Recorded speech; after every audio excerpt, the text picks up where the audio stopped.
In this tutorial, I'll be showing you functions in C++. What is a function in C++? A function is a reusable sequence of statements designed to do a particular job. Every executable program must have a function named main, which is where the program starts execution when it is run. However, as programs starts to get longer and longer, putting the code inside the main function becomes increasingly hard to manage. Functions provide a way for us to split our program into smaller modular chunks that are easier to organize. Let's simplify things and give you an example. Consider you are reading a book when you remember to make a phone call. You put a bookmark in your book, make a phone call, then when you are done with the phone call, you return back to the place you bookmarked. C++ programs work the same way.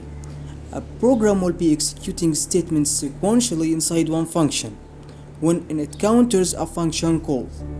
Function call is an expression that tells the CPU to interrupt the current function and execute another function. The CPU puts a bookmark at the current point of execution and then calls the function named in the function call. When the function ends, the CPU returns back to the point it bookmarked. Given that, let's jump in and take a look at the code. Let's write a simple function for now that will print hello world.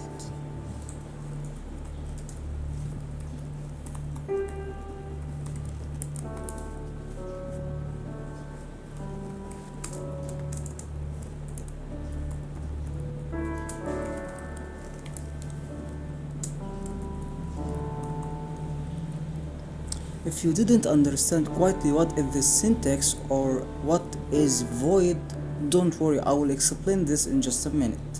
If we return back to our main function and call our print hello world function, don't forget to include parentheses, and then we compile our program, it will show hello world before it print our variable x. Just like that. When you write a user-defined function, which is a function defined by yourself, you get to determine whether your function will return a value back to the caller or not. A caller is the function initiating the function call. To return a value back to the caller, two things are needed.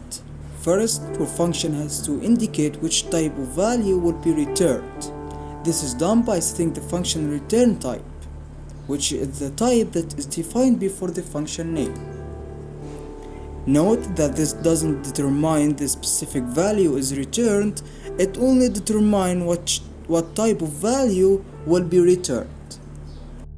Second, inside the function that will return a value, we use the return statement to indicate the specific value being returned to the caller.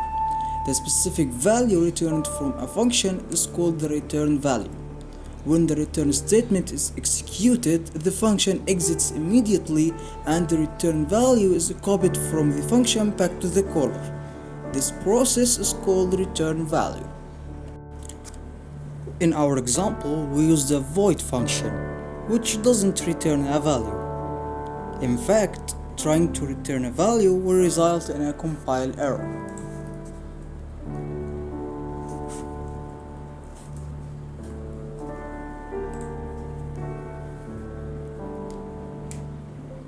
Just like we see on the screen. So void functions don't need return statements. Let's look at a simple example that returns an integer value. Let's call it return 5 function.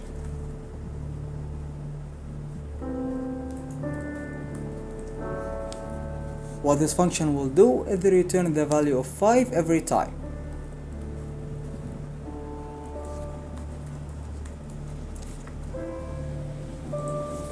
If we press run, we will see the value of 5 printed in the console. In this example, the return 5 function will simply be replaced by 5 every time we call it. That is the difference between a value returning function and a non-value returning functions. Void functions cannot be used in expressions that requires a value. We could also print the value of 5 directly, but we still need to return a value at the end of the function, otherwise we run into a compilation error.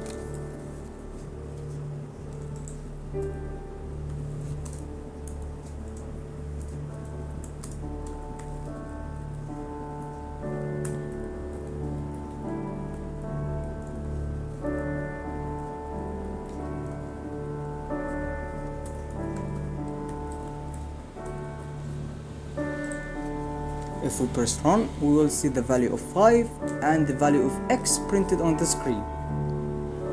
That's all for this tutorial. Hope you guys enjoyed this tutorial.